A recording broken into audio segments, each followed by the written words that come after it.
But yeah, we're going to be chatting with MonoLythik. I've been following this guy for a while. He does real proper hardcore kind of street music. He's not afraid to shout out some real truths. And we're going to find out what he's all about right now, hopefully. How you doing, man? I'm doing good. Blessed, brother. Blessed, brother. Thanks for having me. Yeah, man. It's great to have you on my show, man. So finally, you're here, man. How you doing? I'm doing good, man. Just chilling with the family. Got some grub on the stove out in the other room. Just chatting it up with you. Just enjoying another beautiful day on this earth. Like I said, man, I've been following your music a little while, man. It's like what I call like very like kind of earthy street kind of music. Like you can really get your teeth into it. It's a good sound.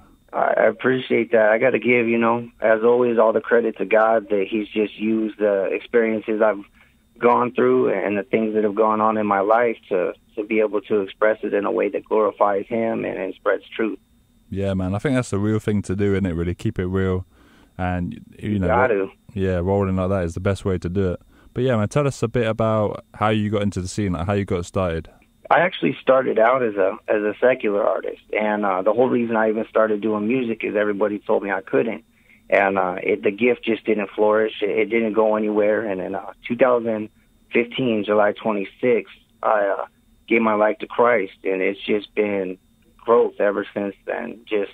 It's amazing. God's brought me to places I could have never imagined, and as I said a second ago, it's all God. It has nothing to do with me. Yeah, man. So when you got into the scene, in the secular scene, was that in Arizona as well?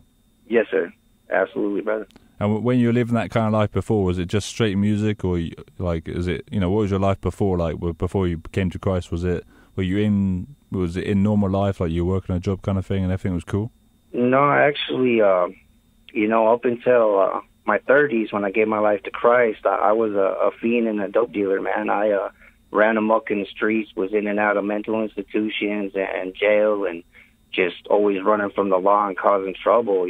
Everything changed drastically, in 2015, and it's just, again, been an amazing experience. Yeah, man, that sounds dope. So you were slinging kind of drugs on the street, and then at age 30, your life completely changed, and then, I mean, how drastic was the change?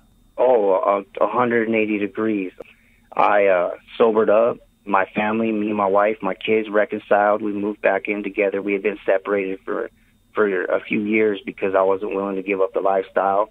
I've never had any sort of employment that was legitimate until my 30s, and now God has provided me with an actual career. I'm a contractor working for a natural gas company down here in Arizona, responsible for keeping people safe, just complete 180.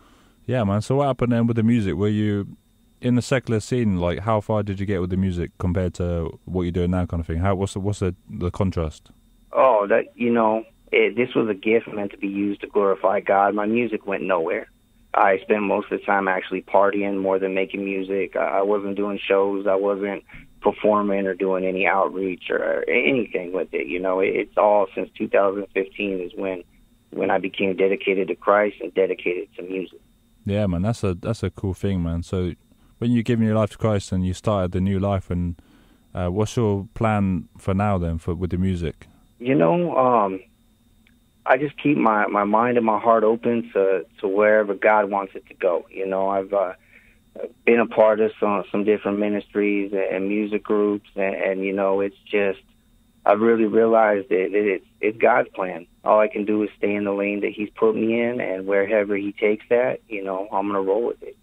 Yeah, man, that's a good heart, man. Just let Him decide, I guess. So tell us what is going on with the music at the moment then, because Till My Casket Drops, when we first played right there, that's actually, that was an exclusive track, wasn't it, that you sent to me about a month ago, and I played it. Yeah, it definitely was. That's honestly one of my favorites. It's just a really bouncy, at the same time, a rugged vibe you can bob your head to. It really came out amazing. God had His hand on that one.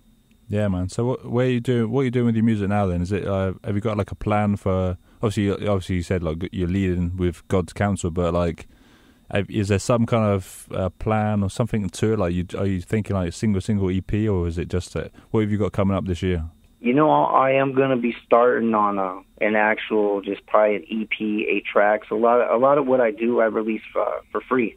I just want to spread hope and positivity. I mean, that's our mission statement with OTD Music is spread hope and positivity through the streets with the gospel and hip hop.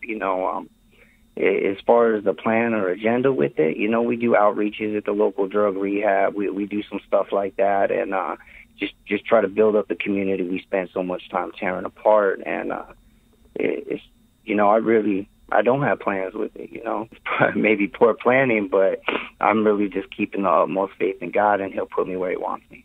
Yeah, man, that's probably a good thing, though, man. That's, I mean, a lot of people. I mean, it's good to have a good work ethic, but like some people are just like planning ahead, or they're really like, like a wild animal or something, just like steaming ahead and not having too much thought on what actually does the Lord want them to do with their music. So maybe your approach to it is actually a better approach to do, maybe. Yeah, I mean, in my walk, it definitely is. One thing I've realized is that it opens many doors just waiting on following God's will and where He wants you. When I push myself, and just do it in my will and what I think and what I want, usually I make a mess of things. And, that just so much more happens in a more natural, just perfect way when God is the one guiding. Yeah, man. Yeah, I think it's the best thing, man.